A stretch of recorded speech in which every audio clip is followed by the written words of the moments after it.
Hello everyone, welcome back. Today I'm going to be practicing my night shooting. Okay, so it's obviously it's not night now, but I wanted to start this now so that you guys can see what I'm doing and I can talk to you guys, and then when it gets dark later on I'll also do some more shooting. Okay, so first thing is I'm practicing with my everyday carry gun, right? Because a lot of times people don't practice with their everyday carry gun, they practice with their favorite gun.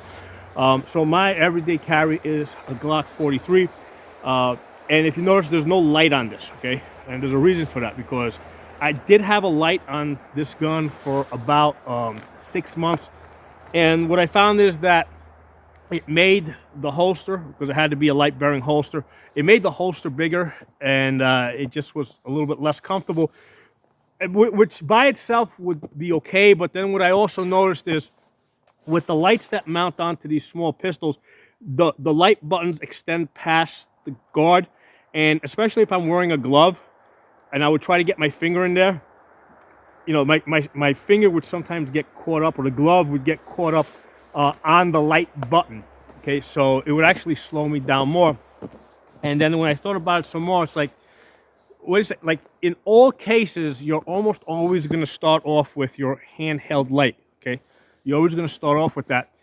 And the way it works is, first of all, in like 99.999% of the cases, that's where it's going to stay with your handheld light. Okay, it's never going to escalate past that. Okay, but in that 0.001% chance that it might go to, where it might go to gun because deadly force is required, you're not going to go from this light to the light on your gun, okay, to the trigger. Okay, you're always going to go from this light to the trigger. You're going to cut out that middle step. Okay, so that's the practicality of it.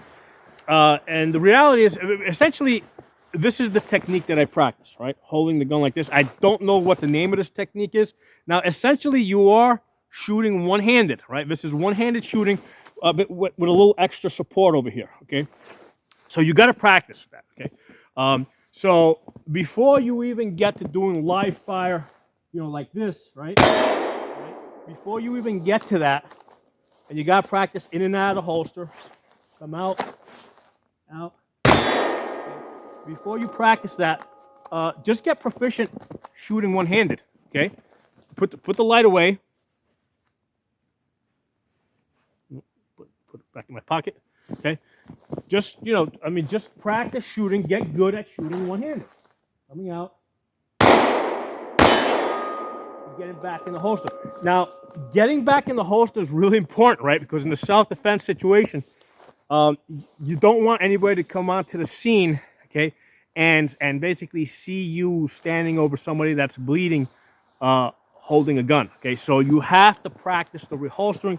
Even if you've got a jacket like this on, you got to practice getting back into the holster. Okay, so I want to talk to you guys about I want to give you guys a tip for one-handed shooting. Okay, let me just pause the camera for a second. Okay, so what I want to do is I want to talk to you guys about the technique that I use for one-handed shooting, because I'm going to take my gloves off for a second, even though it's cold here. I need you guys to be able to see what's going on with my hands. When I pull the gun out, right, as I hold the gun like this, right, this is the weakest point in my grip, okay? The gun is trying to come out of this hole over here, okay? So normally, if you just shoot this gun, right, if you watch, stand over my shoulder, when I shoot this, watch how the gun moves after I fire. Right. Now, in that case, it didn't move so much because I'm offsetting. This time I'm going to try not to offset. It's just something I practice so many times I do naturally. I'm going to try and hold the gun a little bit more loosely so I don't offset. Let's try this again. So that time you saw it. The gun went like that. Okay. All right. So if I'm right-handed and I'm shooting, okay, the gun is naturally gonna, when it recoils, it's gonna go like that in my right hand because it's trying to come out of this hole here. If I'm left-handed, right, the gun again is trying to come out of this hole, so it's gonna go that way. Okay, here, I'll do it this side, right? Again, I'm gonna try and hold this gun loosely. Let me see where I can stand so you guys can see me, okay? You should see me from there. You're gonna notice that the gun's gonna try to move to that side there. Okay. So you saw how it went up that way, okay? So that's what the gun naturally wants to do. So when I shoot one-handed, okay, what I do is, since I know which way the gun wants to kick, what I'll do is I use this finger here to control the offset. So when I shoot one-handed, if you guys look at my finger here, I basically pull the gun in as I squeeze the trigger from right-handed towards the right. And what that does is that offsets the natural kick. The gun wanting to go this way, I'm pulling my finger, I'll do it this way, I'm driving the gun left and right with my trigger pull, like that, okay? So that's what allows me to hold this gun one-handed, right? You know what I'm talking about? I'm able to put shots on target because I'm countering that kick to the left, if I'm right-handed, with a pull to the right with my trigger finger, okay? So that's the technique that I use when I shoot one-handed. And this is a technique that I have to practice, because if I go too long without practicing this one-handed shooting technique, a lot of times I'll forget to do it, and then a lot of times when I take that first shot, you know, the gun kicks in the wrong direction, it pulls me off target, and I miss shots. So it's one of those things that I have to practice in order to remember that when shooting one-handed, I'm offsetting I'm offsetting the recoil that I expect where the gun is trying to come out of the weakest point in my grip, okay? So now that's something I practice with my light, okay? So again, back in the holster, and you gotta do the holster drills. This is something that you just gotta do repetitions. If you go some time without doing these repetitions, you forget, okay? Muscle memory will only get you so far. I mean, I shoot almost every day, and I remind you, I do like tons of different exercises. So, like, I haven't done this one-handed shooting technique in a couple of weeks now, right? So if I go a few more weeks, I can forget this too, and then all of a sudden it's like, okay, what am I missing? Oh shit, I'm forgetting to offset the recoil, okay? So I got my light here, come out of the holster, cross my hands to steady the gun, okay, and I take my shot, okay? So the main thing today is that be realistic in terms of, you know, if you got a light on the gun, be realistic in the sense that you're not gonna probably use it as much as you think you are. Okay? And I'm not saying don't have it, especially like for your home defense guns. Yeah, sure, they should all have lights on them, right? Your primary rifle, your backup pistol, you know, especially if it's a gun that doesn't leave the house, your backup, if that backup pistol basically stays with that rifle, yeah, definitely have a light on it, okay? Because you're not carrying it around every day. For everyday carry, I carry the lightest, smallest gun that I can get away with, right? Because, you know, I live in a very low-risk area, okay? I don't expect to have problems. So it doesn't make sense for me to carry a bigger gun, okay? So this gun, in my opinion, is adequate for my location, my situation, places where I go, you know, the level of risk that I'm likely to encounter, okay? You know, for like close to 100% of the time, right, I'm going to be using this, okay? Maybe once in my life, I might have to use this with a gun, okay? Maybe that might happen. Not likely, but maybe. And if it does happen, it will most likely be against an animal, right? Because I live in the woods, basically. So it's more likely I would have to light gun on an animal if I ever have to use a gun for self-defense. But again, even in that situation, I identify the threat with the light, right? Right? Oh shit, that's something dangerous. It's made eye contact with me. It's moving in my direction. When I go to my gun, I am not going to be fumbling looking for that light, right? From here, I'm going to get on target, start blasting, right? Get the light on the target. I already got the light in my hand, right? It's already lit, right? Get the gun out, get on target, start blasting. It's most likely going to be at very close range, right? Inside of 10 yards. I mean, you can make those shots one-handed, right? Because again, this is one-handed. It's basically supported one-handed. You can make those shots in self-defense distance, okay? You just got to practice with it. Okay, so let me know what you guys think. Drop some comments below. I'll talk to y'all soon. Hey, since we're on the topic of self-defense, I want to give you guys this promo code for a prepaid legal service. Okay, it's called US Lawshield. Okay, it's only $11 per month, right? $10.95. Okay, and your promo code is Pocono Shooting, and depending on your state, that can either knock like $20 off. It can give you 1 free month or 2 free months. So that's on a state by state thing. Okay, so it's really cheap, only $11 per month. It really doesn't make any sense not to have a prepaid lawyer, because the first thing, if you're ever in a self-defense situation, you don't want to get into a discussion with the police. Okay, it is 100% legal for the police to lie to you, and there's no limit. Okay, they can say that they have 10 witnesses that said you started the whole thing. They can say they got you on video cameras, and they will say that. That's part of their standard procedure. They're gonna say, hey, listen, fess up, because we already know what happened. We got you on video. We got you on the, we got you on video. We got witnesses. So just tell us that you started this whole thing. It's your own fault, and we'll talk to the judge, and he's going to try. We'll try to get him to go light on you. That's standard, okay? Standard. Or they're going to tell you that you're not in any trouble, that they're there to help you, okay? These are standard interrogation techniques, okay? They're going to try to make you comfortable so that you will talk to them, and then they'll try to run you in circles so that you start giving conflicting information, okay? And they might ask you something like completely weird, right? They might ask you if you're having an affair with some woman right in front of your wife, in which case, whether you are or you're not, you're going to probably say no. And later on, they can prove, if they're able to prove that you lied, now your entire credibility is in question, right? Because you lied just so that, you lied for a completely unrelated reason, right? So that you wouldn't embarrass yourself, but then they're going to use that to bring into question your integrity or your honesty, okay? So that's why you do not talk to the police. Now, you do have to establish that you're the victim, right? You do have to establish that you're the victim. The things that you are concerned with is, first, get the gun back in the holster as fast as possible, right? Because people coming onto the scene don't know who you are, okay? Next, you want to basically preserve the evidence. Make sure that nobody walks away with the gun or with the knife, So, or if it is moved, maybe by EMS, that has to be reported to police, right? EMS came by, they moved the weapon out of the way. Or the wind blew your shell cases out of the way, right? Because the shell cases are an indication of the proximity between the two people. So that you do have to report to the police right then and there, okay? So you want to preserve the evidence.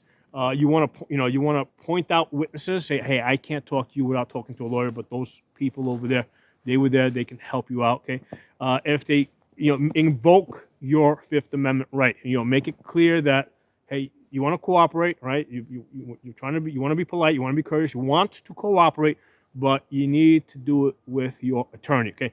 Now, the last thing you want to be doing is, like, in a situation like that, trying to find an attorney, right? Because they're all going to charge you like $2,000 up front just to hear your case, okay?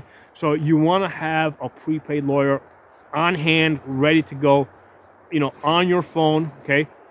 Or better, or also make your wife or your mother aware of this, because if you do get arrested, they're going to take away your cell phone.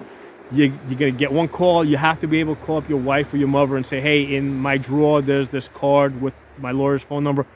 There's an emergency number that they give you. Contact them. This is my account number, and tell them I'm in trouble. I'm at the police station, and I need them right away, okay? So, and then keep your mouth shut.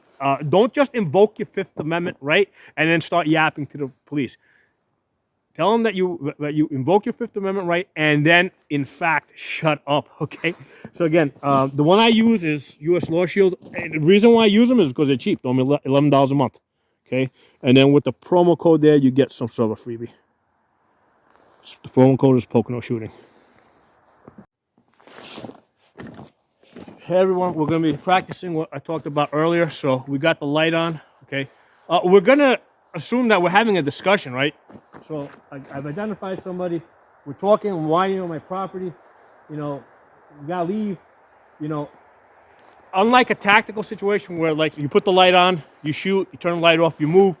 We're here. I'm practicing more of like a realistic self-defense type of situation, where you put the light on, you're scanning the area, and you're going to keep the light on, okay, because you need to see what this person's doing.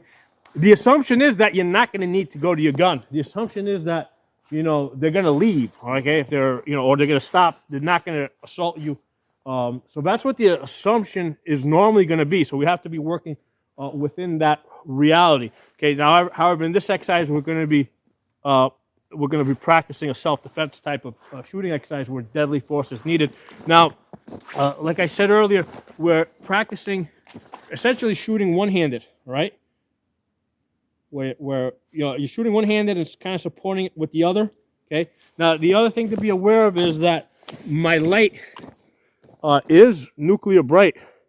Basically, it's sunny day brightness, because that's how I need to keep it in the daylight so I can see if I'm shooting in the rising or in a setting sun, which is going to overwhelm the target.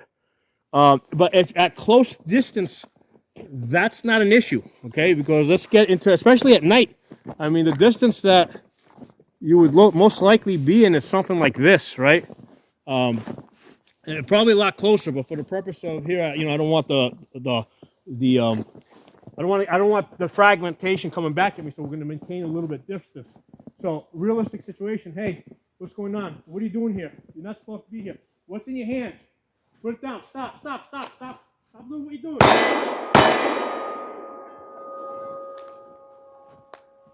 So that's how you want to practice the exercise, with, include some discussion.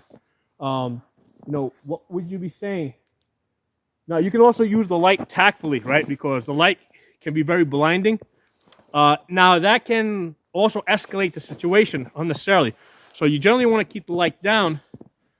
And then if you need to back somebody off, you put it in their eyes, they'll back them off. But yeah, if you just keep the light in somebody's face, that might escalate the situation. So you got to be careful how you use the light. Essentially use it wisely. Okay, let's do this again. Yo, what's going on here, man? Why are you on my property? You're not supposed to be here. You need to leave. Go, keep your hands where I can see them and just leave. Stop what you do. Don't come near me. Stop.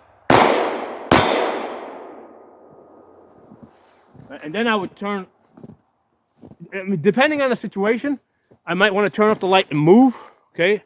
So, you got to kind of figure out what type of situation is. Earlier, I kept the light on. Here, took the light off. Okay, let's do this one more time.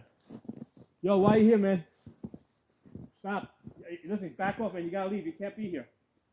Put that down. Stop. I don't want a problem. Stop. Get back.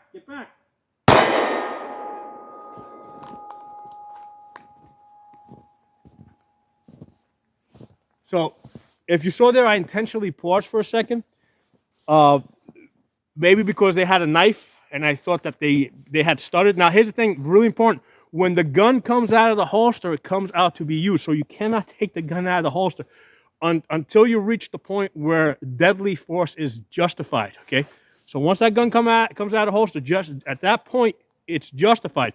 But within that, I mean, if you see the guy turning around, moving back, you can always pull the brakes, all right? So just be aware of that. I mean, we don't use guns to issue warnings. I've done a separate video on that. The law only protects you if you have to use a gun to protect your life or somebody else's, to prevent rape, to prevent kidnapping, or prevent serious bodily harm.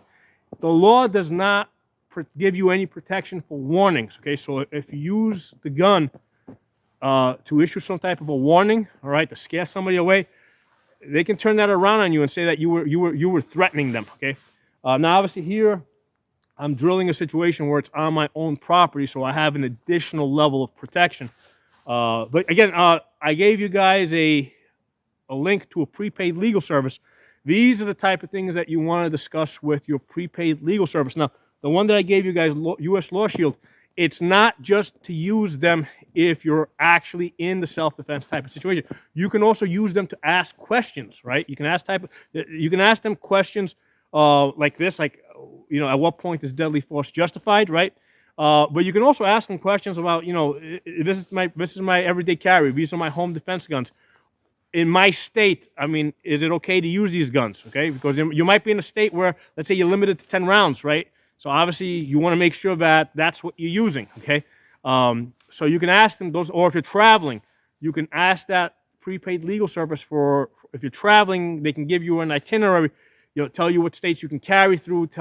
They'll tell you what states that you have to unload, or they'll also tell you what states to avoid completely. Okay, so for $11 a month, I definitely recommend a prepaid legal service. Okay, so drop some comments below. Hope you guys enjoyed the video. I'll talk to you all soon.